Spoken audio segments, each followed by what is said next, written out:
Hello, everyone. Uh, Dylan Holiday here with Political Analytical. I'm your only broadcaster today.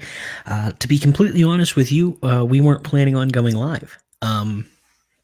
But by request, I am here to hopefully do a show for you guys. Please bear with me, as being a single host is a lot harder than being a dual host or a co-host, and I'm a little rusty at doing the single host things. There was a period in time where, boy oh boy, if you gave me an hour I could go, but we're about a year or two off from that, so please just bear with me and I'll appreciate it so much. How was Easter? Easter for me was spent with my parents, um, just me and them. There was a lot of traffic on the roads. A lot more people seemed to be moving than what I thought would. But maybe that's just my area. Maybe it's different where you guys are. Um, I think that for sure, um, it's been an unorthodox Easter. I think for sure, had this been a Christmas or had this been a Thanksgiving, it would have been a lot harder for people to stay away from each other. So in a sense, we're lucky that it is Easter, because while Easter is one of those kind of gathering holidays, you don't look at Easter the same way you look at maybe a Christmas or a Thanksgiving with getting together. Um, to me, uh, I think that if we were going to have a pandemic like this, this is the perfect timing for it. The beginning of the year, the winter months, we haven't had much of that. We haven't had much winter, but I think by the time summer gets here, people are really crossing their fingers that this is going to be over with. But how was your guys' Easter? I'm really curious to hear how you guys spent your Easter, what you ended up doing. I know that, like I had said, it's a very unorthodox year. It's a very unorthodox Easter. And, oh, hi, Landon. How are you? Thank you for joining me today, buddy. Um, I know that like Easter's one of those things where I believe pretty much everybody celebrates Easter. Maybe Jehovah's Witnesses don't, but I think the majority of the population does. I could be wrong on that. I'm not a holiday expert, even though my last name is Holiday. See what I did there? That's an Eddie joke. That's an old man joke. Um yeah, Easter's definitely just different. Hi Gordon, how are you? Welcome. Um So let's get into the topics past just how everyone's Easter was, and I am curious how your guys' Easter was, so please let me know. Um, and also if you guys saw a lot of traffic, because I saw so much traffic, it was unreal. I know that you guys are here probably for the title, but before we get to that, I would like to talk about some other subjects. Obviously, coronavirus is a pandemic, it's taken the world by storm, but according to the New York Times, it's also changed our spending habits. And I have a poll here, or a chart here to show you guys.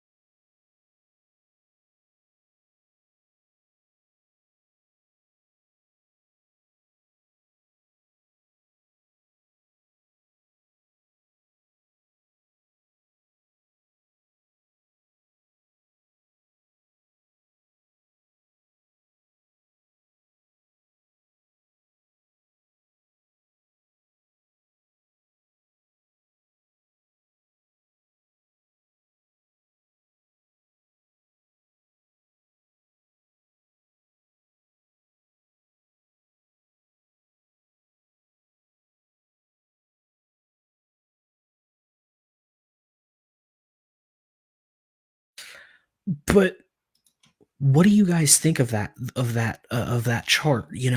Is that what your area is looking like? Obviously, that's something where we're seeing that's the United States. Hi, Rick. How are you today? Obviously, we're seeing that's the United States. But it's not like that was just New York. Obviously, that particular thing came from the New York Times. And we don't know, I don't have enough time on the show to get into how news organizations, how the media skews things in the favor that they're trying to portray. So we don't know if that has been skewed at all. But it does surprise me. I know when I first saw that, I saw that this morning, I want to say. And when I first saw that, I thought it was really weird that health and beauty was above restaurants, because I think a lot of people are still hitting those restaurants, getting takeout, getting this, getting that. But maybe once again, that's just my area, and maybe other people's areas are doing a lot better with the coronavirus. You know, did I say virus? Oh my god, a virus! I apologize. It has been a very weird Easter, and I've also noticed that, like, there have been a lot of things that are different. Like, our numbers genuinely, or generally rather, have been higher week to week than before the COVID-19 outbreak. So, I would say more people are home to watch a show like ours. They're trying to get news. And really quick, I'll do an endorsement for someone who doesn't need an endorsement. If you guys do want solid coverage that isn't on a side, isn't on a Republican or Democratic side of the coronavirus, you should go check out Ben Shapiro's show. I know Ben Shapiro is an outspoken, Republican, but he was also a guy who, for Trump's first term, he was against Trump. He wasn't a Trump supporter. He has come and said that he will vote for Trump because he hopes that he wins in this election. He didn't really, add on to that though. But Ben Shapiro does a great job talking about coronavirus. I think you guys will really like it. Landon Wells, it makes sense to me. Be cautious to see, or be curious rather, to see where it trends after people start getting more money from the relief bill. Yeah, I mean, here's my thing with that.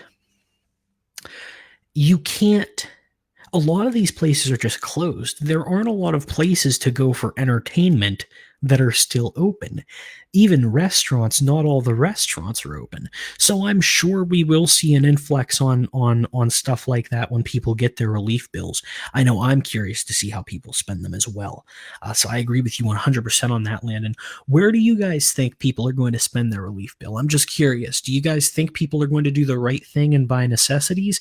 Or do you think they're going to spurge and spoil themselves? Let's hear it from you guys. Let's keep that conversation going. So I know that all of you guys are here probably for the title and you're intrigued. You're thinking to yourselves, Biden winning the polls. Well, as of Friday, which was April 10th, the Fox News polls show Joe Biden and Trump at a 42-42 tie. The spread is a 42-42 tie. Meaning, basically, for those of you who maybe aren't as good at following politics as you are following the news, what that means is, in theory, if the election was today, it would be a tie. Whereas if you go back and look at April 9th, the CNN polls, this is once again, the news organizations tend to make things in their own favor, even though polls normally aren't tampered with. And if you guys want to know where I'm getting these this poll information from. This is realclearpolitics.com. It's a great tool, a great resource for people who are trying to track the polls. Someone like myself who that interests, someone like myself who actually has aspirations to run a campaign in the future. It is something great that you can use as a tool. Gordon, let's go back to that. Gordon says he thinks a lot of people are going to use their relief checks on car payments. And Landon says he's guessing home improvement projects. I would say home improvement projects is probably right. Renovations, and I would also say that people are going to get things, bigger TVs, consoles for gaming, computers. I'm sure there's going to be a surge in things to keep you entertained at home. Anyway, back to the polls here. CNN, as of Thursday, April 9th, had Biden leading the polls by 11 points. It was 53 Biden, 42 Donald Trump. And if we go back clear to Tuesday, well, obviously Tuesday was the day that Sanders dropped out. It actually had Sanders with a 1-point lead, IBD / TIPP. It had Sanders 43 to Trump 42. And let's just talk a little bit about how that happens. How do these political people who drop out of the race, who aren't leading the race clearly to the people, let's explain how they win the polls. So once again, a lot of it depends on who's doing the poll. If Fox News is doing the poll, you're probably going to see more people saying Donald Trump. If CNN's doing the poll, you're probably going to see a lot more people saying Joe Biden. And polls aren't always accurate. It depends on who's being asked. The census isn't always accurate. I know people that live by the census. Census results aren't always 100% accurate. So that's that. But the reason that these things happen is that people tend to, how do I word this? People who aren't in the political scene tend to bandwagon, okay? What I mean by that is if you say who do you think's going to win between Donald Trump and Joe Biden, and CNN is the company who is doing the poll, you're probably going to say Biden. Okay. Or if you're on the street, for example, if somebody asks you on the street who's going to win, Joe Biden or Donald Trump, a lot of times someone will hear the first person say Donald Trump, and then they'll say Donald Trump to try to fit in more. So there is that bandwagon effect, and polls aren't 100% accurate, but they can be close, and they are telltale signs. And like I said, they're great tools. But as of right now, as of Friday, rather, I shouldn't say right now, as of Friday, Fox News suggests that if the election was held on Friday, we could have very well had a tie or a very close race, and it would have been anybody's race. But obviously, we won't know until the election. The Electoral College plays a huge role in who becomes president. And when we get a little bit closer to Decision 2020, I'm going to do some shows and I'm going to try to walk you guys through these things. Excuse me. Let's see here. Gordon says he thinks that people will either do home improvements or boarding schools for the kids. Is that a joke? I hope that Gordon is making a funny over there. But yeah, home improvements is probably a pretty good guess. But then the question is who's going to do it? A lot of construction crews aren't out there working. Rick Warren, my friend, he says, my friends are saving a portion for the rainy day fund. Okay. And including me, it would behoove us to be to be good stewards on money, but by all means help those who need it. I would agree with that. I think that I'm really interested to see, and I hope somebody does a poll on it.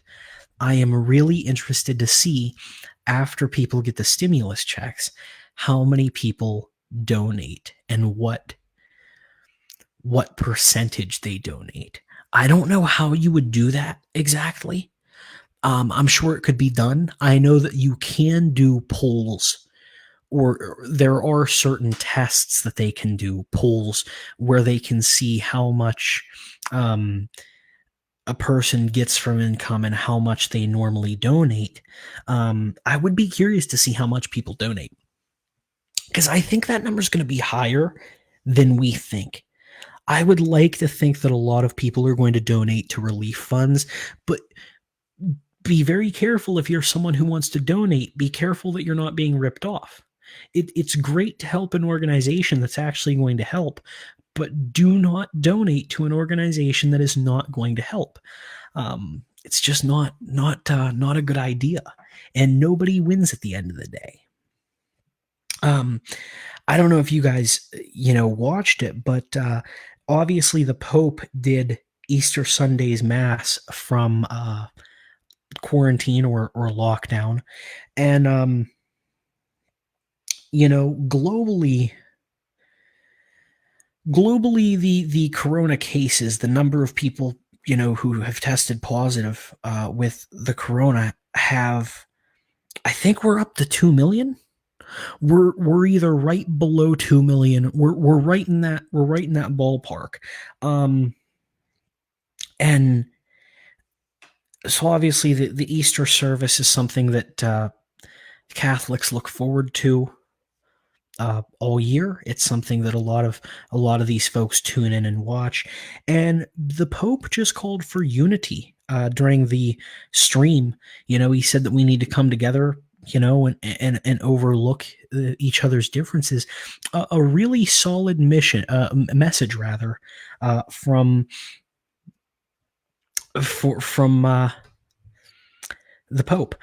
Rick Warren says casinos are offering drive-up donations. Donations to the casino? Like you can wait. So don't casinos are just taking people's money at this point? Well, I guess not much has changed. Um that's odd to me. And the reason that that's odd to me is when you're running something like a casino, and I don't want you guys to think that I have any type of business sense, but when you're running something like a casino that obviously depends on people coming and spending money, how are you losing money if you're not giving money to the winners? I understand that the goal is to make more money, and they're losing money even if they're not technically losing money, but that's just odd to me.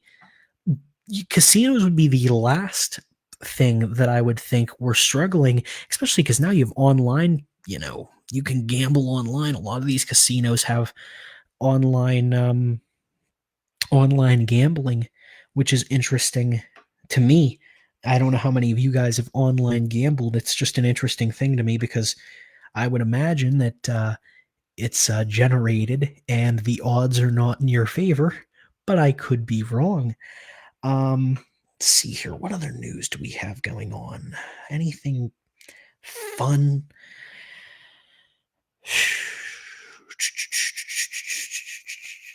Um, this is one. Boris Johnson, who obviously works with America, he is the prime minister. He has been discharged from the hospital. If you don't know, Boris Johnson is someone who did test positive for COVID-19. He was rushed to the ICU. He needed special care. He's been there for like the last week. He's been fighting hard. He was finally discharged from the hospital. I first saw that news early this morning, so I would guess he was discharged yesterday, but he could have been discharged earlier today. Also, just something that was interesting to me. Here's one. We'll go off the cuff and talk about this. any of you guys who have seen the clip on YouTube, I know not a lot of you guys are big supporters of watching CNN. It's not your pastime, but I was scrolling through the internet. I was on my YouTube and I saw a video of Governor Cuomo of New York being interviewed by his brother, who obviously is at home because he himself is COVID-19 positive. And they broke out in a really weird argument on air. I don't know if the governor told his brother to talk to him as if he was the governor and not a person or not his brother, but there's definitely a weird tension there. They were talking about the governor had asked, um, why are you quarantining? Which is a funny question because obviously you're asking the guy who has it why he's quarantining, and he said, I guess there's a hashtag, who are you quarantining for? And he said, I'm quarantining for my mother. He didn't say our mother, which was weird to me. And then at the end of the video, the governor had an odd callback to that moment. They had argued throughout the it was like a 10-minute clip. They had argued at one point the governor had taken the microphone off, and his brother had told him, no, get back on mic. And he did. But at the end, he goes, you know, I shared my picture of mom first, and she was my mother before she was yours. And I thought it was a really weird argument for CNN to be showing this very intimate moment, two brothers arguing um, over something so stupid. That they have to just be airing that at this point for the entertainment value. I don't know if any of you guys saw the clip, but you should look at it because it's absolutely hysterical. Very funny stuff. Um, Something that the New York Times brought to light was the fact that New York City hospitals are still fighting COVID-19 and bringing new life. It says here that in the epicenter of the crisis, nearly 200 babies have arrived since March. Sub-pregnant women have fallen extremely ill, but doctors are winning battles for their lives and their children. That just goes to show you how bad this situation is in New York. So we're rooting for the New Yorkers. Rick Warren, I for one is perplexed over the release of prisoners over corona or COVID virus, yet there are those being arrested for non-compliance of stay-home order. That's what he ends that with. That's a great point, Rick. I agree with you 100%. I think that jails at this point are crowded. I think that obviously this is the kind of time when, listen, we have an out for a lot of these people who are in jail or in prison for nonviolent crimes, for non-harmful crimes. We have an out for these guys. There is a pandemic that has hit the world. And, both sides over the years, Republican and Democratic, red and blue, have both bitched about overpopulation in prison. You have an out right now. You have an out. That's all I'm going to say. But I agree with you, Rick, 100% that it is extremely, extremely funny and extremely aggravating at the same time that people are being released from prisons because of concerns over COVID-19, but people are also being sent to prisons over concern of COVID-19. And listen, I understand there's no perfect answer. You can't shut down the prison system, you can't shut down the jail system, but it is odd. And I think everybody could admit that maybe we need to tweak the process a little bit for right now. So let's see here. What else have we got? I do apologize, guys, that I'm not prepared. I was not planning on going live today, as I said at the top of the hour. Kansas City Supreme Court. This was an interesting one that I had seen earlier in the day. Kansas City Supreme Court upholds the order banning church gatherings of over 10 people. Justices met over Zoom. Zoom is the app that all the students are doing their work on. I'm sure you guys have heard about Zoom. To discuss whether the state's governor had the right to ban larger religious services to the limit of to a limit due to the spread of COVID 19. The state's Republican dominated legislature panel had attempted to overturn the Democratic governor Laura Kelly's order. But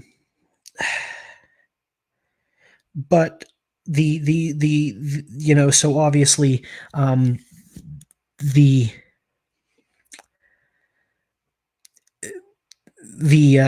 two sides are fighting here, and the panel there tried to overturn the governor's executive order.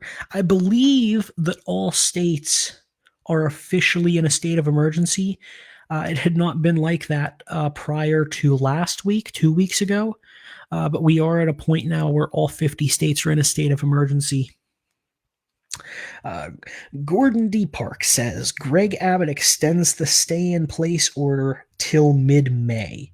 Is me being unfamiliar with that, is that the governor down there, Gordon? Thank you for the assistance. I could Google it to be honest with you, but I'm just trying to find some things to talk about. Fill the next. Let's say if I filled 15 more minutes, I'll be proud of myself. Obviously, the experimental drugs. We've been using experimental drugs to try to treat the COVID-19, and we've been decently successful. We've been decently successful. Thank you, Gordon. He says yes. We've been decently successful at finding things that can help you get back on your feet after COVID-19. So that's great. This is a step in the right direction. Gordon says he is the governor of Texas. Greg Abbott is the governor of Texas. Thank you. Guys, really quick to go off topic from the news, I would like to say that I think that everybody is trying to do the right thing at this point. I think everybody's trying to do the right thing. And I think that, we're focusing a lot of our time, even that last article that I read about the Republican panel of Supreme Court justices and the Democratic, what was that, Kansas? I believe that was Kansas. Yeah, the Democratic Kansas governor. We need to not make this political. We need to make this just an issue for our lives, and I think that's what's important. But obviously, people are losing, a lot of money, a lot of income, a monthly income. Is being lost during this time. But if we can all be healthy and all be safe at the end of this, it's worth it. I hate to talk about Governor Governor Cuomo so much today, but he was also asked if he was considering being Joe Biden's VP candidate, and he said no. He said that right now he's working for the people of New York, and that's what he cares about. He's a very selfless person. This is his own words. He said that he was a very selfless person. He cares very much about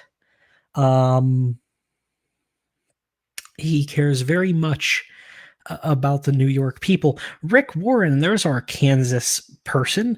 No such order here in Kansas. I'm thinking it will come about. It's all very odd times. It's all very, very odd times. I don't know how. Darren Wedlock, I hope I pronounce that properly. I was watching a documentary about John Adams the other day and was And what struck me was that America didn't have political parties at its founding. I think that that was a great idea. Don't have political parties. That's something. That's something, Darren. Thank you for your comment, by the way, because that's a great question, and a lot of people feel that way. Um, Here's the issue: there were political parties. You had the Whig Party and you had the Republican Democratic Party. There were a couple of other parties as well, as a matter of fact. Um, they weren't on the ballot, however. At that point in time, you weren't voting for a party, you were voting strictly for a candidate. At that point in time, you weren't voting on anything that wasn't presidential. Do you see what I'm saying? So at that point in time, it very much was a popularity contest. To be completely honest with you, at that point in time, it was a complete popularity contest. Whereas now we have political parties. Obviously, you saw the decline of the Whig Party, which split the Republican Democratic Party into two separate parties, and that's what we know today. You've also, at that point in time, you also had there was a word for it.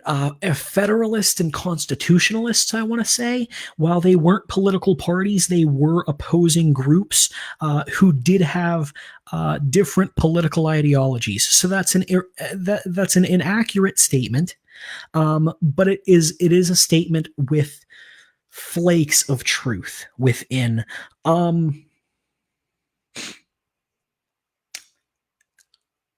Thank you for bringing that to the table, though, Darren. Rick Warren, the governor of Kansas order has been upheld. Oh, well, good.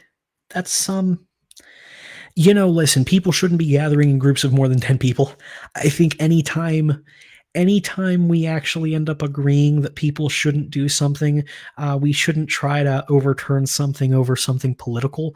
So I'm glad that that was upheld and not overturned.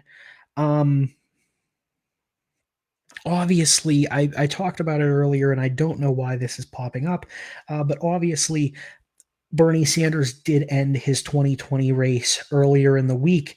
And guys, honestly, that's about the news. So that's your news for today. But I'm going to stay on for a couple more minutes because I want to talk to you guys. I'm just interested in having a conversation here.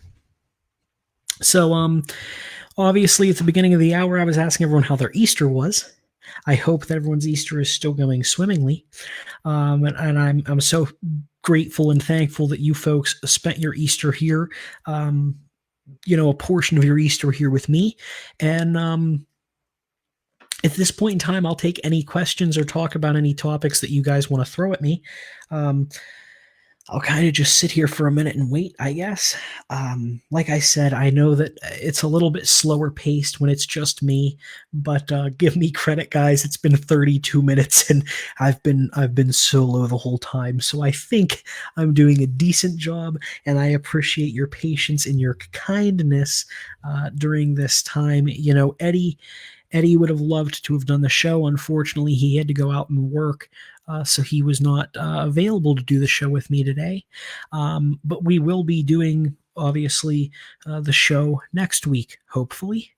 And yes, if there is anything that you guys want to talk about or ask me, please, by all means, write it in the little comment section there. To go back to what Darren said, though, also real quick, because there was part of that I didn't say. In theory, Darren, that is a great that's a great idea to have. Also, to not have political parties. The problem is that the United States is kind of built around the idea of a melting pot. It's built around the idea of being different.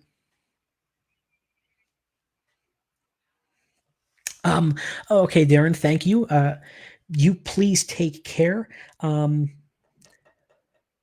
We could definitely do more shows. I could even we I could bump up more shows weekly if that's something you guys wanted. I don't know who wants to listen to me talk for an hour just solo, but yeah, we could definitely work out doing more shows. Thank you so much, Darren. Sonia Barbier, she says that I'm doing great. Thank you, Sonia.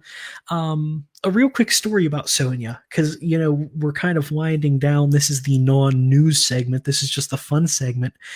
We had Sonia over on the political show, or a paranormal show rather. It gets real hard when you're playing with two different P's.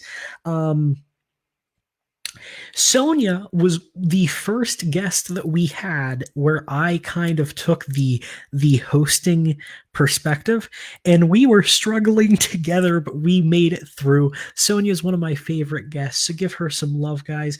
Gordon, you're doing fine. Thoughts on this COVID-19 is a way to get around our constitutional rights being taken away. Ooh. Ooh. That's an interesting question. Okay, let me reread this to make sure I'm reading it properly. I guess I could have been pulling up comments on the screen the whole time, too. That's my apologies. Thoughts on if this COVID-19 is a way to get around our constitutional rights being taken away? So are you asking me if I think our constitutional rights are being taken away, or if you think that this is protecting them from being taken away? I'm a little confused on the way that it's worded. If you could elaborate for me, Gordon, because that is a fantastic question either way, but I don't know which way to answer it. So if you could elaborate for me, that'd be fantastic. What I will say is that, as I had said at the top of the hour, if there was going to be a perfect time, a perfect storm, if you will, and I'm not using perfect as in saying this is a good thing. I'm using perfect as saying that if there was a best possible time for the explosion of COVID-19 to happen, it was when it did. We're early enough in the year. We're right in that winter kind of springtime. Notoriously, stocks are a little lower this time of year. So this is definitely right to assemble, right to religion, all have been put on hold. Okay, see, that's what I thought you meant. I don't think that anyone is trying to take away your basic freedoms, the freedoms that the Constitution has given you. I don't know if you guys are necessarily, if you necessarily know that there are a lot of changes that are happening on the fly every day with COVID-19. The right to freedom of religion was something that up until pretty recently, they were still allowing people to gather in churches for religious masses and religious things. And they had realized that probably wasn't a good idea. The right to assemble, that's a rough one. That's a rough one.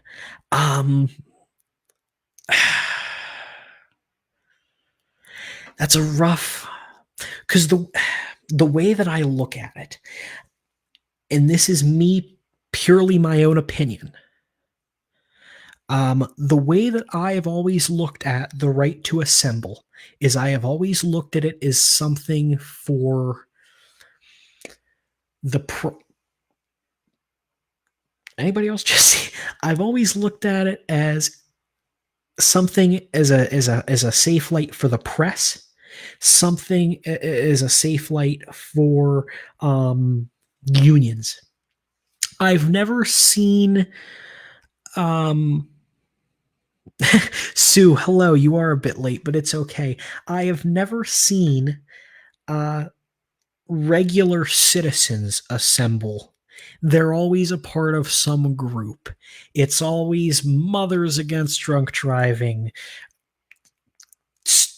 students against disruptive decisions. No matter what, there's a group behind it. I've never seen people assembling that were just people. Rick Warren says that we're heading into a police state. Also, a very interesting concept, the concept of a police state, because you're kind of right, Rick. I'll answer that and then I'll get into the police state thing, though. I think that your rights limiting ability to buy guns on wow, limiting the ability to buy guns online. I think that's a shipping issue. I don't even think that's I don't think that's necessarily taking rights. I think that's purely a shipping issue. Gordon, I agree with you that I think we should have a better way, but I think that a lot of these shipping companies are working slower. They're also not working at all, and so I think that's just a trickle effect of what's happening. I think all of these things that are happening with it seeming like our rights are on hold, I think it's all just a trickle down effect. Um, the police state, Rick, to get to that, and Gordon, I'm sure you're going to have another point in the chat by the time I'm done with this, so you can go ahead. The police state would be interesting if we call up martial law. Um, if we called up martial law, I would be. There was a guy here the other week. Maybe it was even you, Gordon. The guy brought up it was a thing that in medical emergency they do that I had never heard of and Eddie had never heard of, and I forget what it was now. It's like martial law, except it's not martial law. But anyway, that would be the time that I get concerned. I would get concerned when they start calling the military in to just be walking around on the streets, because that would be interesting if we had to call up quartering of soldiers again. I believe that's the Third Amendment is the quartering of soldiers. For those of you who aren't familiar with the quartering of soldiers, there was a point in time when basically if a soldier knocked on your door and said, hey, we need a place to stay, your house is it, you had to let them. Or no, you could turn them away rather. So no quartering of soldiers. So that would be interesting, because if they started saying that we had to hold these soldiers in our communities, in our towns, that would be interesting to me. Sue. What does Sue say here? Sue, you're writing me a book today. Jesus, you're never this active. Unfortunately, America seems to be surpassing other countries with the amount of contraction and deaths with coronavirus. Australia is getting on top of this virus. Yes, Sue, America has officially surpassed any other country. We do have the most deaths. We also have the most confirmed cases. Having said that, and you guys know that me defending Donald Trump is a pretty rare thing. It's been happening a lot more now lately, though. America is testing, in my opinion, in my synopsis of the situation, I would say that I believe America is doing more tests than other countries. And if you're doing more tests and you're testing more people, you're obviously going to see that more people have it than countries that maybe aren't testing. Boy, chat is blowing up now. Rick Warren says eminent domain, ... Gordon D. Park, I do feel as though it is limiting our religious rights in order to go to church, assemble in church, the right to bear arms. This all looks like a test run for something much larger. Well, here's my synopsis on that. Obviously, you can still meet religiously on the Zoom app. There's a lot of different applications. You can still praise and worship. Unfortunately, you can't go to the church. And I know that is a big part of the experience for those of you who are religious folks. But there are outlets, there are other ways. And sorry, I had a text message. Very odd this late at night. And there are other outlets. The right to bear arms, that's an interesting one, Gordon, because yes, there is definitely, it seems to be even that is on hold. Sonia Barbier, Germany ended up treating everyone, whether they're sick or not, and everyone is back to their daily lives. Sonia, that is once again a fantastic point. You guys are really smart today. I like this group. This group is my favorite group we've had on the show. Germany did do that. I don't have a statement to make for that. I think that the problem is that America right now, being the capitalist society, is very worried about losing money. We're very worried about losing money, and that's that. I think that that's why we're not treating more people to the absolute best of our ability. I think we're doing a great job, but I know we could do better. We've seen other countries do better, but there again, maybe I'm wrong. I've numerous times on this show said that the Bernie Sanders way of politically thinking would not work for a country the size of the United States. Nobody's proved me wrong yet. They've said, "Oh well, it works in Sweden." The United States is much bigger than Sweden, So I don't want you guys to think that I'm the end all be all, but I am giving you my opinion, and I could be wrong. But I do think we could do a better job here in America if we weren't so worried about obviously our capitalist beliefs. Sue, Dylan, correct me if I'm wrong. Didn't Trump originally say the virus was a hoax? According to some sources, Sue, yes, Donald Trump referred to the virus as a hoax, and he did not take the virus very seriously and the early incubation months. Yes, that was around November, I believe, around December when it started getting more traction. I don't know, however, if hoax was his exact word. I think I know his cabinet and he did not take it seriously. They didn't see it as a threat, but let's be honest, I don't think anybody did. We've had AIDS for 30 years. We've fought the swine flu, the Spanish, is it Spanish fever? Spanish flu, maybe. We've had that. We've had so many different things that just came and went like that. And while they took a lot of people's lives, they were gone just as quick as they came. This is different. Sonia Barbier, I meant testing everyone. Haha, sorry. Sonia, yeah, thank you for making that clarification, because obviously if you're testing people, you're treating those that are ill, and they've definitely done a good job. Unfortunately for us, I don't know if it's that we don't have the resources, which I couldn't imagine is true, or if we're just not prepared to use those resources. I don't have an answer to that. Gordon, but that's not assembling. Free movement of government vehicle over train lines. Look at the chessboard. You position all your pieces across the board with taking as few casualties as possible. Gordon, I have a question to ask you, and you can take your time getting back to me, but do you think that this was a terror attack? Do you think it was a plant or a terror attack? Because I've been curious about that for the last couple of weeks. I'll let that sit for a second, and then I'll come back to it when you answer. How did they treat them if there was no vaccine? Sue, they were being treated like everyone else was being treated. They were taking every possible precaution that they could to get these people back to health. Just because you have the coronavirus doesn't mean you die. And being in hospice care is a whole lot better than being in your own house. Obviously, if you have COVID-19 and you need that assistance, you should go reach out and get that assistance you need. And that's how it's treated. It wasn't that there was a cure, but it's one of those things where it is treatable. At this point might not be curable, but it is treatable. So that's something. Rick Warren, is America satisfied with the collateral damage to kickstart business? Do you mean will they be satisfied when they end up starting businesses back up? Rick, I apologize for being confused at the question. My guess of what you're asking me is do you think we're prepared for the collateral when these businesses start to open up?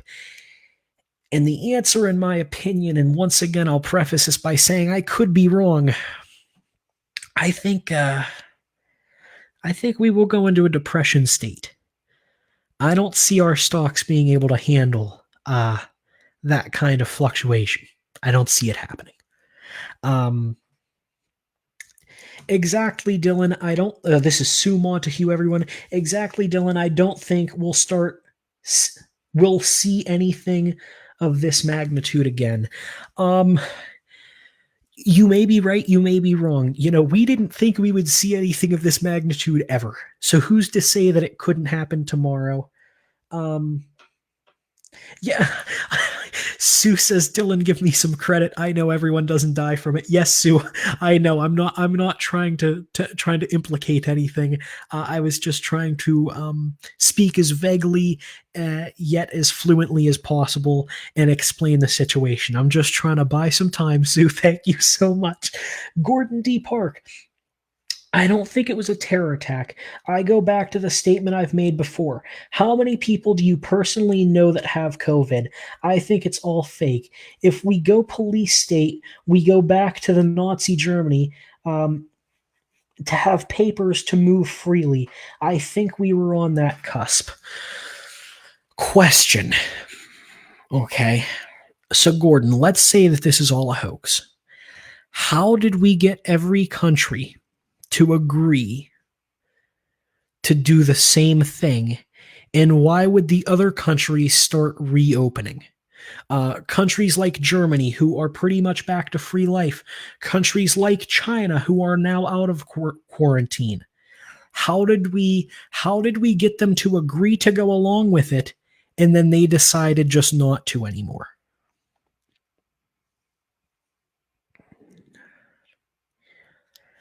Sue says, haha, gotta, yeah, there, Dylan.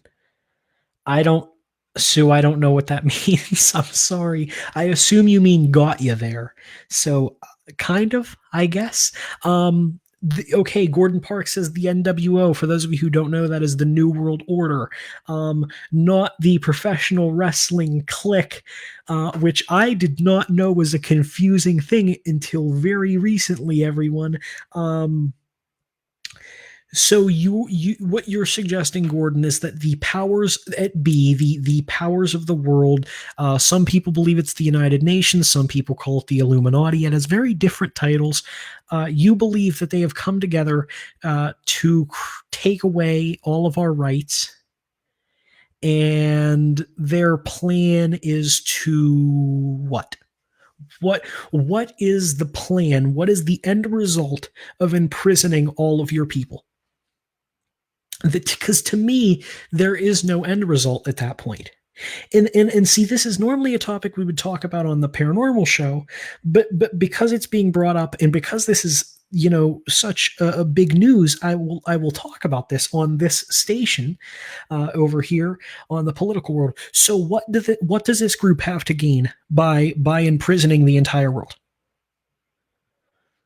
Because if there's anything that you earlier had talked about Nazi Germany, if there's anything we learn about Nazi Germany, it's that the end for them, the plan was to eradicate these groups. The Jews, the Gypsies.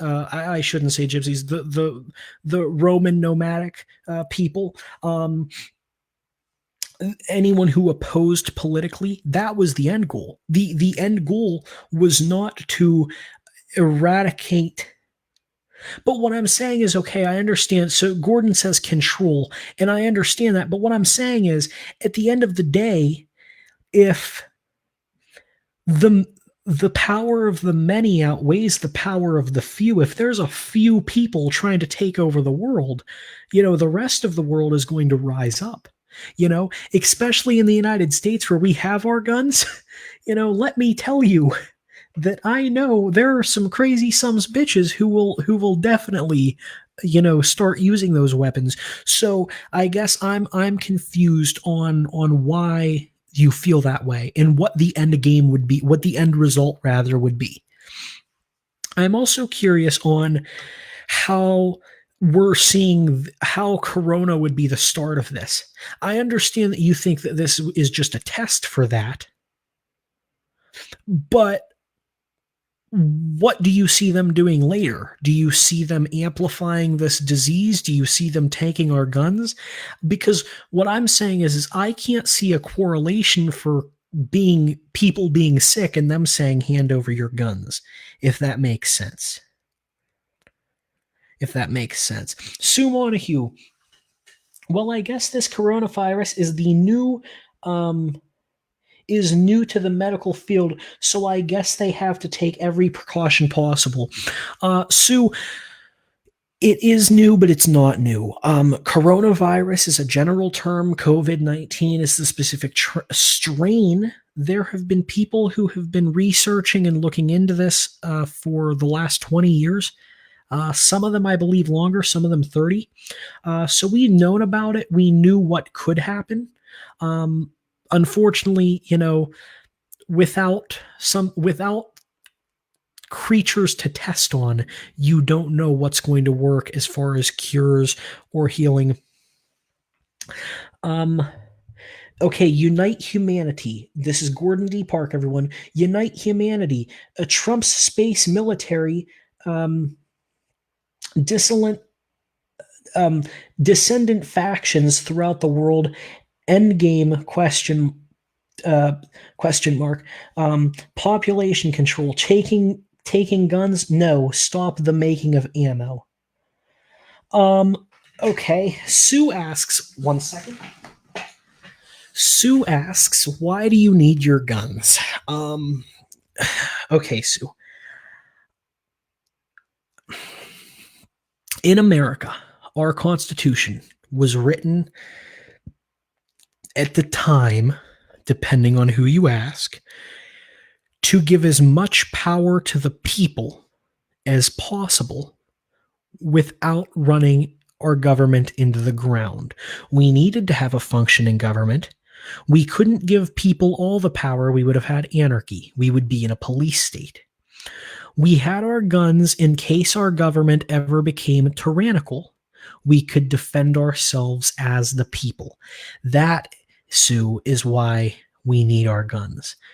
Because our founding fathers put in our Constitution that is our major defense against our government. Okay, our major defense against our government here in the United States are our First Amendment and the Second Amendment. The rest are definitely, they help, but those first two are the major ones. Rick Warren, I see us imploding one upon another if we do not reach a consensus on how to reach a positive outcome. Rick, as I said earlier, I definitely agree with you. I think that our stocks won't be able to handle it. I think we need to open businesses little by little. I think we need to open businesses by level of importance, level of usefulness. Maybe, okay, we have grocery stores open now. Maybe from there we open markets. Maybe from there we open corner stores. Maybe from there we open restaurants.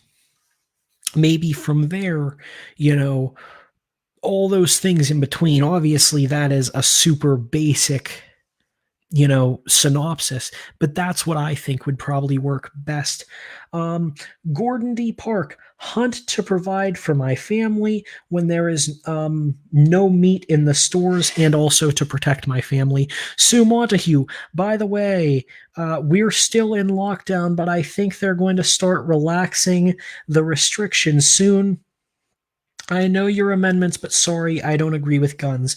Sue, that myself and you tend to agree on a lot of things. I myself am not a gun owner, but I've grown up in a house. My father, my brothers, my mother all have guns. I don't. I don't see the reason why I would need a gun. If everybody else in my house is strapped, I'm not a hunter. I don't have my hunting permit. I don't have a fishing license. Those are things that you need by law to be able to go out and hunt and fish for sustenance. As far as personal protection, if everybody else has a weapon and I know how to use a weapon, I don't need to have a weapon myself. That's just my opinion on it. I'm sure there are other people that are going to tell me why I'm wrong and why I should go get a gun.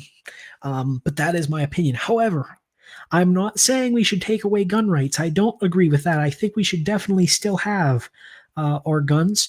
I think that if you want to have a gun, you can have a gun, and just be responsible with your small armory, um, and the rest of the world will appreciate it. You know, make sure you're following all the rules with your gun.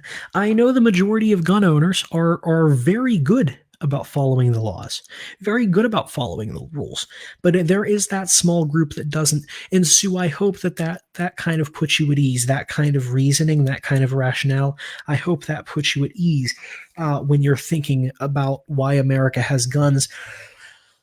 And obviously, I know that you're not from America, so I don't expect, or United States rather, so I don't expect you to have that same mentality, if that makes sense. Um, Excuse me real quick while I take a swig. Oh man.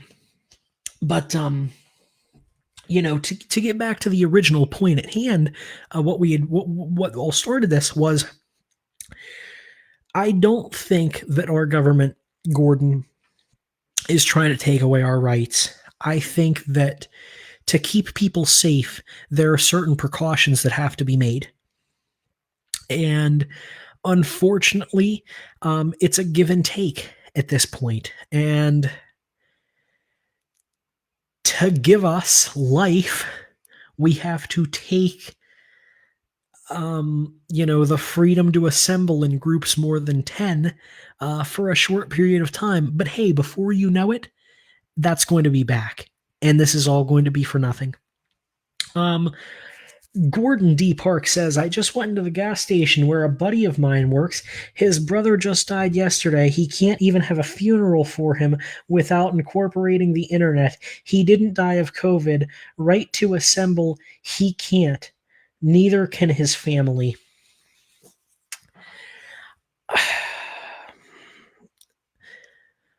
That is unfortunate. And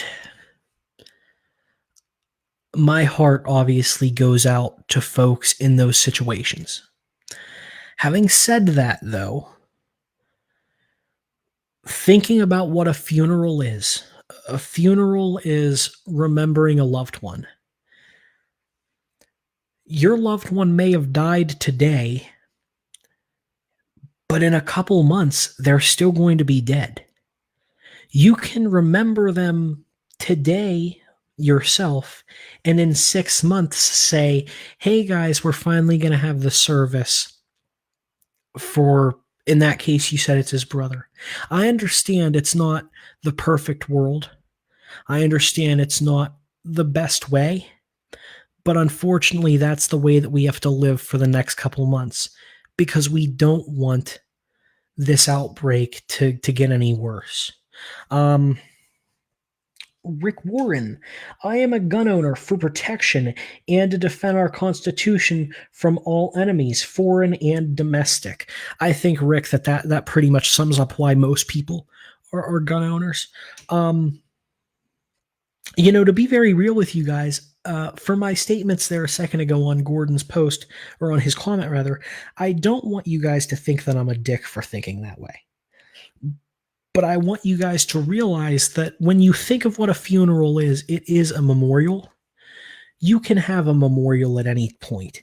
And maybe it'll be different. Maybe it'll be a little different than what we're used to. We're used to open caskets here. You walk up, you say goodbye to that loved one.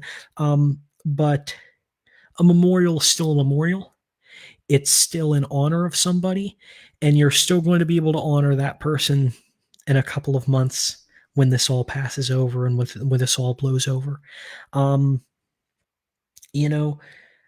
right now are rough for everyone. Things are changing fast in everyone's lives. I think that if I could give any advice to you folks who are maybe a little bit older, a little bit more mature, talk to your kids about it. Because your kids, man, this is just as different to them as it is for you. Them being online school, this is weird for them. Them being home 24/7, not being able to see their friends, talk to their friends, this is different for them. And,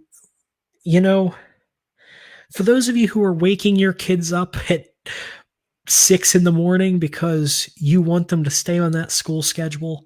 I think the important message is that they can't see their friends, and maybe the only time they talk to their friends is at 2 in the morning. So, really, let's just try to make this as easy on the kids and ourselves as possible. And I think that's the best thing that we can all do.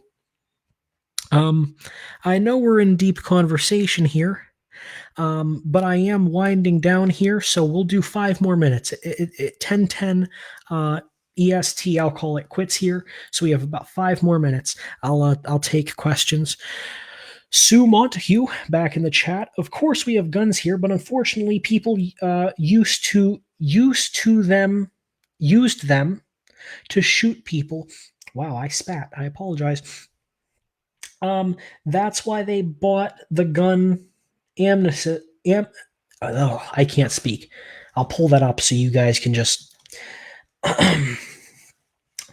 Is after the Port Arthur massacre in 1997. We haven't had a massacre since. Yes, Sue, and you're accurate. But the problem is at the end of the day, if criminals want guns, no matter what country, they're going to get them. And just because you haven't had a massacre since 1997 does not mean you couldn't have a massacre legitimately tomorrow. And then what? Nobody has guns. So I understand what you're saying is you're saying obviously these regulations have worked.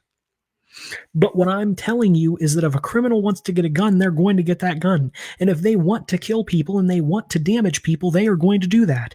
And you don't need a gun to damage people. It is very easy to stab someone. It is very easy to get a large pointy knife. It is very easy to make a bomb. This is what we've learned over the last 30 years.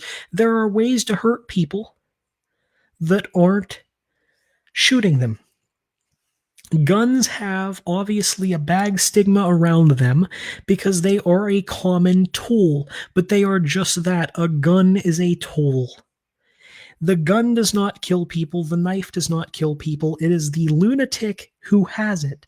And I understand, Sue, that your country has made it harder for these lunatics to have these guns, and that is why our country, where it is easy, depending on state, for these lunatics to get guns, that is why we're in the predicament that we are in. But many people will tell you that the lives that are lost due to these shootings in the United States are a small price to pay to continue living out our Constitution dream, or our founding fathers' dream for our Constitution. Gordon Park. So last goodbyes. Can't wait. Really? Who wants to have an open casket 2 months from now? Insult to injury, can't assemble, and can't say goodbye. Yes, Gordon, I understand that definitely. It's definitely unfortunate when you can't give your last goodbyes, when people can't pay their last respects. But, we can still visit these people's graves. We can still remember them. Just because someone's gone does not mean they are forgotten. Let's just remember here for a second that there are people who die in war whose bodies never get brought home. Those people don't get closure. Let's look at the tomb of the unknown soldier. Just because those people don't have an identity does not mean they can't be remembered. Does not mean that we can't respect and memorialize them in the future, in the years after, the years to come. We can still remember these people. Their physical vessel may be deceased, but their spirit will live on, their memories will live on in the rest of us. Rick Warren, I understand your thought, Dylan, and I'm so sorry, Gordon, for your friend's situation. And Gordon, I am sorry as well. Sue Montague, of course, criminals still have access to guns, rather. What about all the school massacres there? Once again, that is the fault of a couple of factors. Let's remember, there are some students in high school that can legally go out and purchase a gun. Can happen. If you were 18 in certain states, I believe all of them. You can own a rifle or a shotgun. You can't own a pistol in all of them, though. Can't own a pistol in my state until 21.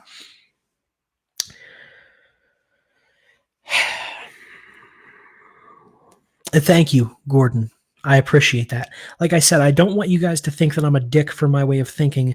I'm trying to explain this in the best way that I can, and I understand I may come across as an asshole, and I'm trying really hard not to. But these are subjects that, if you're asking me for my opinion, I'm going to give you my opinion as lightly as I can, but also as informatively as I can. Back to my original point, though, Sue. Um, that is, in some cases, the fault of security systems. Um, why does the school not have security? That's checking bags, making sure people aren't carrying in guns. Why is it so easy maybe for an 18-year-old to buy these weapons that they maybe don't need?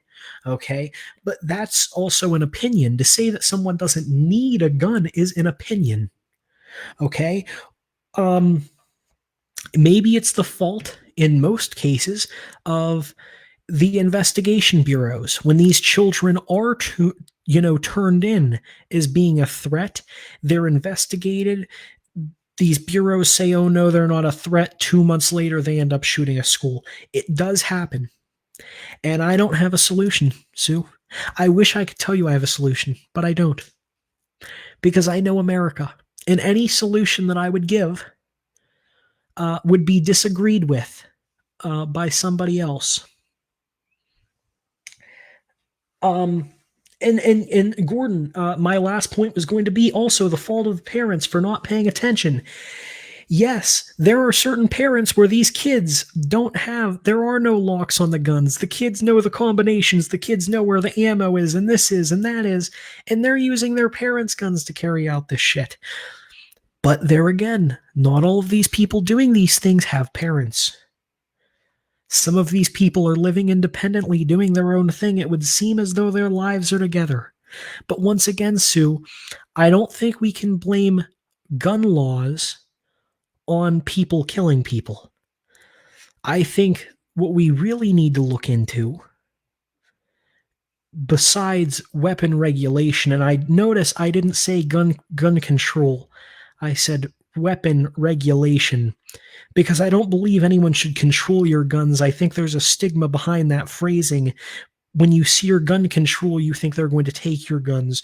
We need regulations, not control.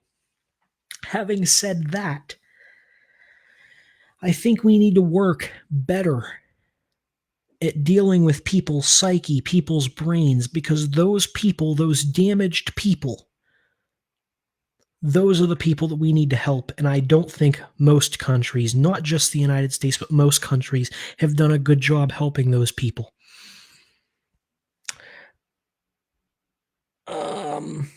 Sue Montague, parents can't control the actions of their kids. You're right, Sue. Parent can't control the action of a kid's. But when you're talking about a parent, when you're talking about parenting, your job as a parent is to make sure that your child is a decent human being. They know the basic concept of right and wrong. I would consider it pretty wrong to kill people. If you love your children, if you share compassion with your children, if you talk to your children like they are people, we are taking little steps to make their lives and our life a little less miserable. And I promise you, their mindset would be completely different. A lot of these people performing these shootings, performing these actions, came from completely broken homes. They felt like they had nowhere else to go, and they didn't want to just end their life because they wanted others around them to suffer as well, the way that they had suffered. We need to help those people. Rick Warren, in my days of high school, every pickup had a gun rack, and there were over 100 guns available, but no mass shootings. What the fuck changed? That's also a great point. Sue, that's a great point. Back in the day, we had a lot more guns. All these kids had guns, and none of them were shooting each other. Having said that, though, Having said that, though, Rick, how many times did you guys have fist fights behind the school and nobody got arrested? How many times did one of your coaches say, hey guys, we're going to settle this argument like men, and they had you go off to fight? See, there were other ways to regulate your emotions of anger, your emotions of being pissed, your emotions of sadness. If I fight you now, I'm going to prison. Okay, now I'm not saying that was the reason that there were no shootings, but that was definitely an outlet. There were times you wanted to kill someone, but instead of killing them, you just kicked their ass really, really bad. You know what I'm saying? Gordon D. Park, are you serious? Are you serious? I control my kids. They fear me more than anything else in the world. Gordon's scary. Rick Warren, uphold the laws already written. Sue Montague says, well, you're so lucky. And Gordon says, no, I'm just a parent. Well, we've really had a full show here. 8 people in the chat. I guess we'll just keep going. Keep going. Sue Montague says, so am I, but I don't want my kids to fear me. Rick Warren says, put the gloves on. But listen, I am curious. What do you guys think changed? What do you guys think made the difference between why maybe, I would say, Rick, you probably went to school 60s, 70s? I don't know how old you are, Rick. I would say probably 70s, 60s, around that range. It was a very different environment, very different world, whole different world, than it is today. So what do you think the difference is? What do you think was the factor that changed? There is a point that I would like to bring up really quickly. And this is twofold. Number one, it isn't a way to toot my own horn. But number two, because it is to give the youth credit. A lot of folks sit around and they say that the youth of America is useless. We do nothing. We're lazy people. How many of you 50-something-year-olds are in here listening to a 20-year-old man explain to you his philosophy on the world? And you're intrigued, you're captivated, you're listening, and you're actually agreeing with some of what I'm saying. If we're all useless, if we all do nothing, if we can't be talked to and can't be reasoned with, how come I can sit here and have this 79-minute conversation with you guys? Just something to think about, food for thought. Rick Warren says, in 1973, I graduated. So see, Rick was going to school in the 60s. Rick was out there when they were just punching each other in the face. Did you guys have, was it shooting? It would have been like an archery or a shooting.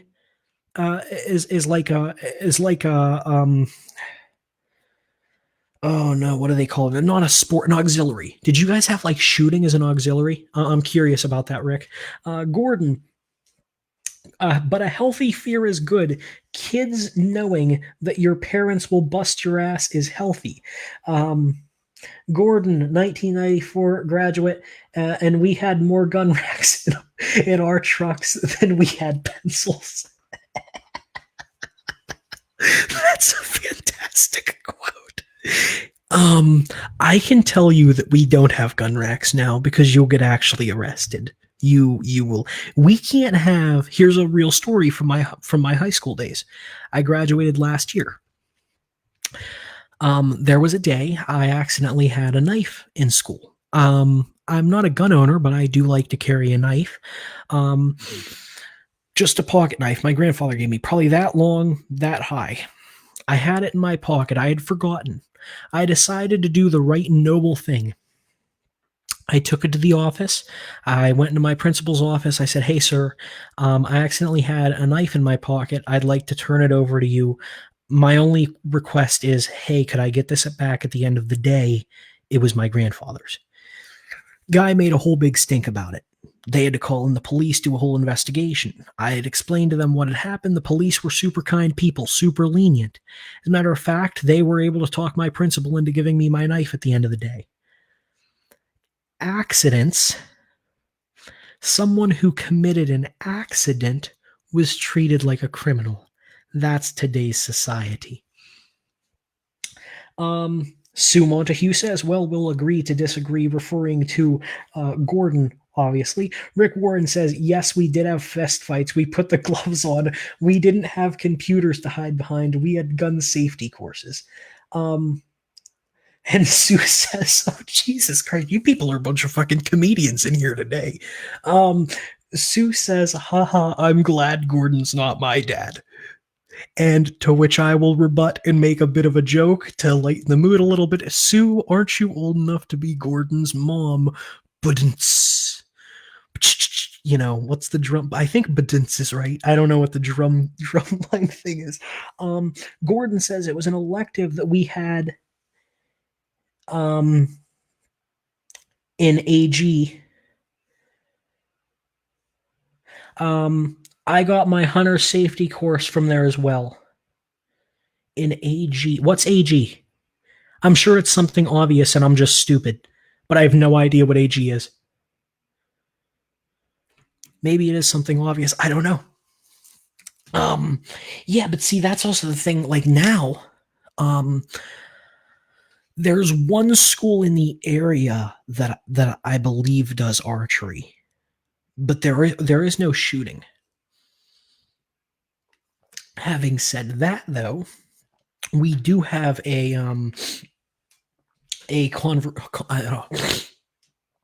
conservation club, and they'll go out and do I believe it's called skeet shooting. You shoot the little clay. I think it's called a pigeon. Actually, I could be wrong. It's skeet shooting. I think that's what it's called. I could be wrong, but they do that. But they're not taught. You know, they do that. Those are people who are already conservationists, already have guns, already know how to shoot. It's not like we're educating you on how to do it. It's just you can do this as an activity if you pay $50 or whatever the case may be. Gordon says agricultural class. See, I knew it would be something obvious. My high school didn't have an agricultural class, but I know that they're still around.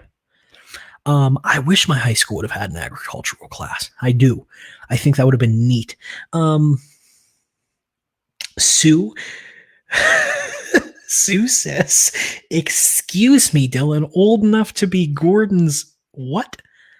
His mommy. Gordon says, we had the FFA shooting team. We practiced on the school campus. Yeah, that wouldn't go for, you couldn't do that today. Yeah, you definitely couldn't do that today. But there again, it was another thing, like, there was, to reminisce with you guys, it seems to me from what I've read, from what I've learned, my father's older than all of you. My father is 70 years old. You know, my father had me late in life. The way that he explained school back in the day, it was like a luxury compared to what it is today. He said they would go in, skip half their classes, go to the bathroom and smoke with their teachers, go home for an hour lunch, come back, skip the rest of their classes. After school, they'd dick around and fight each other. Do you realize how great school would have been for me if I could have just smoked all day and punched people in the face? I would have loved it. I would have won. I would have been champion of the world. I would have been Mike Tyson. I would be built. But you know, I'm obviously exaggerating. I'm sure that school wasn't all fairies and lollipops for you guys. Well, I think that is just about it. We did an extra half hour. Rick Warren says we left the school grounds with 3 to 5 people in the back of a pickup, road hunting dove.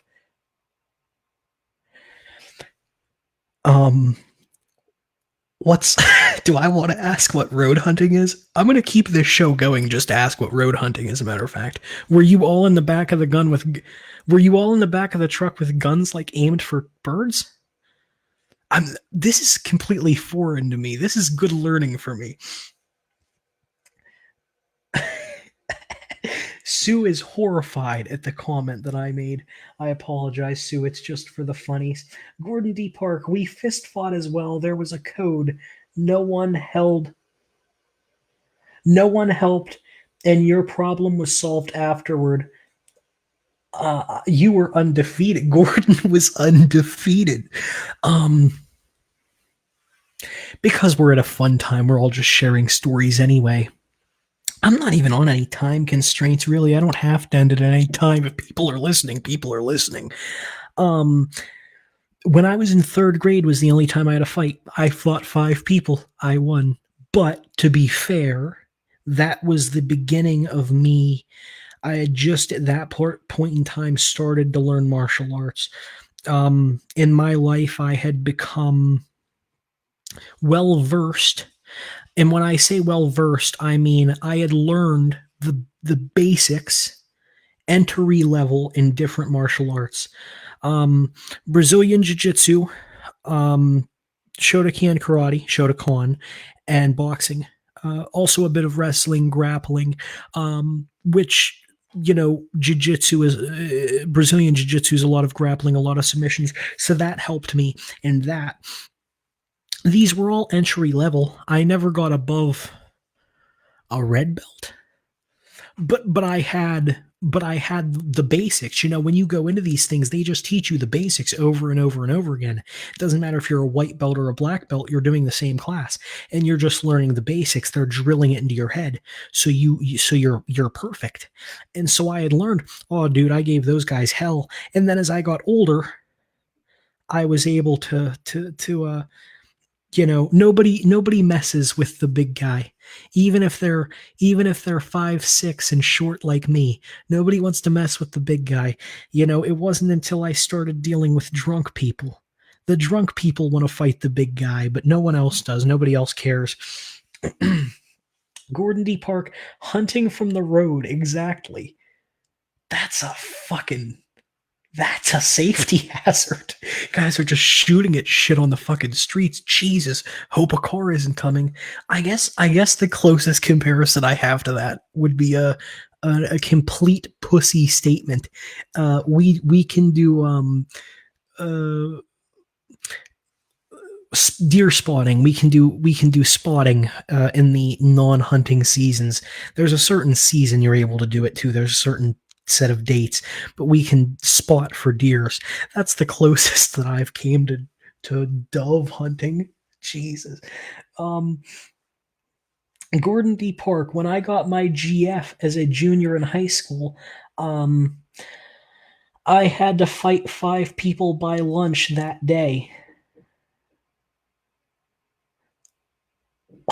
You people, dude, this really was your life. This is a luxury. Do you realize how well I would have fared in life if I could just go through high school fighting people all day? That's a dream.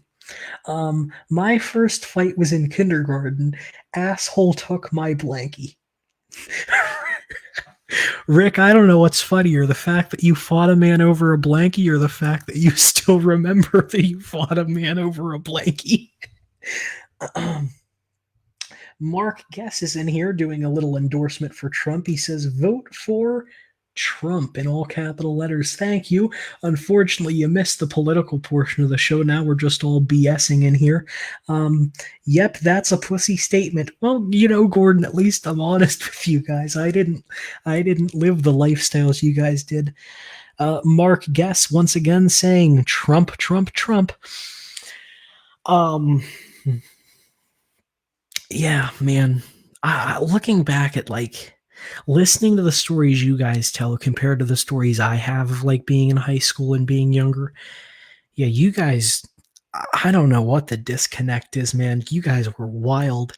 But there again though, we probably would have done that same stuff, but I would have gotten in trouble. And I know you guys didn't care if you gotten in trouble, but what I'm saying is you guys wouldn't get arrested today. today you get straight up carried off campus in cuffs, in cuffs. So that's the difference. That's how shit changes. Um, I'm surprised Sue hasn't made a comment here in a minute. Gordon, I still hunt wild hogs with a knife. Gordon, that can't be safe for you. Like I'm genuinely worried about you. So I assume that there is a difference between and a bow. Wait, so you're using okay, see, at least you have a bow, so it's not just a knife. See, because the image that I had in my head is Gordon dressed like Rambo with a shank chasing after a big pig and trying to shank him right in his like neck, I guess. I don't know where you would go for the fatal hit with a knife. Um, oh boy, Sue and Gordon. This is the greatest rivalry I've ever seen. Um, Sue says, Dylan, obviously Gordon's a fighter, not a lover.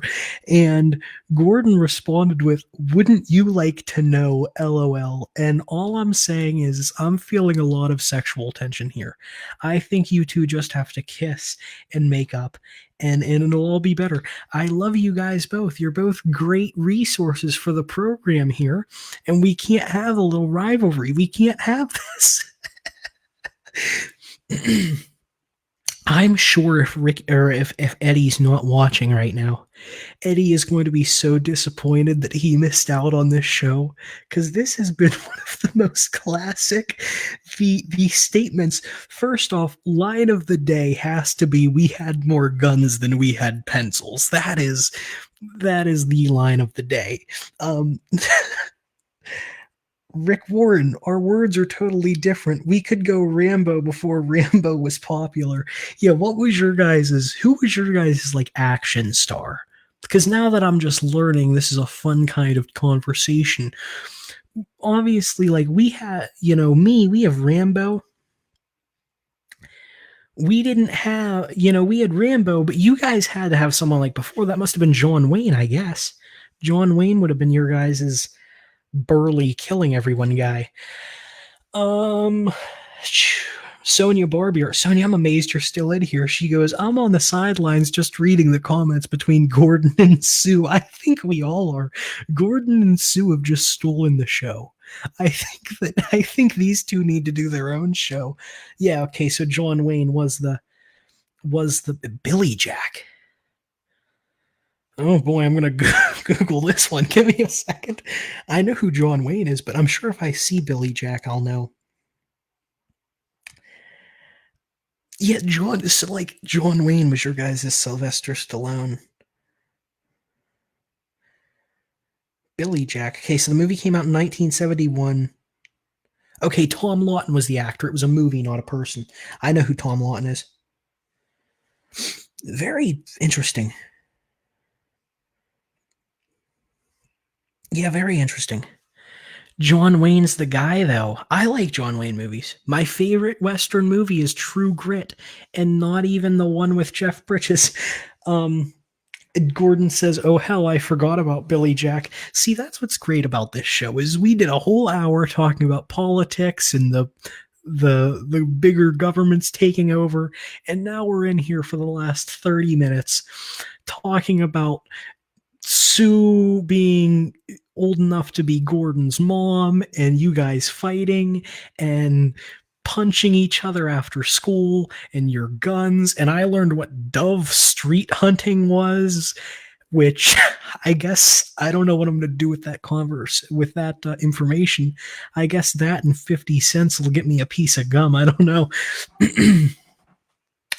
Oh boy. Well, guys, I think Eddie would want me to not go much longer. So I think that I'm going to end her here. Thank you guys so much for coming out and being a part of the conversation. I appreciate it so, so much. You make my life so much easier. Being a singular host for this one is a hell of a lot harder than being a co-host or a dual host. And you guys made it a lot easier. You made it a lot funnier thanks to the hijinks of Sue and Gordon. Rick Warren. Next time I do one of these solo shows, you're getting the invite, buddy. You're going to be on here with me. It's going to be me and you. You're going to be my co host. Rick Warren, we need to take Dylan snipe hunting. The hell's a snipe? Isn't that a isn't that an endangered bird? Rick Warren says we shot the dove off the power lines. Yeehaw! Oh, you guys really are the yeehaw, man. You guys really are. Sonia, thank you for joining us. I appreciate that you think we did a great show. And Sue wants to know if she distracted me. Sue, you're an interesting entity on the show, and it would just sadden me if you weren't here. Thank you guys so much for joining me for the last 94 minutes of my life. I hope you were half as entertained as I was. Take care, guys.